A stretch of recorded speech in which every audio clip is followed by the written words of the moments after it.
Добрый день, дорогие друзья! Сегодня 15 мая 2013 года. Пара евро-доллар отступила к ожидаемой цели, то, как мы уже ранее отмечали, на 1,2890.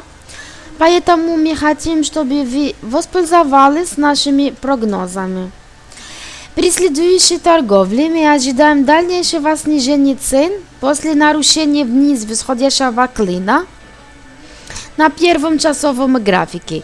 Это подтверждает снижение цен к 1,2740, который представляет собой ежемесячную ожидаемую целью.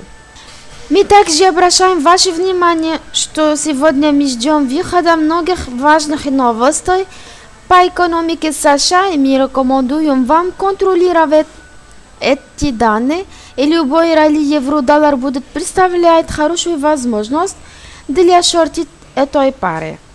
Следующие технические индикаторы, как аллигатор, сухосток, МАКД и ECE, также дают нам сигналы вниз при дневно-средносрочной торговле.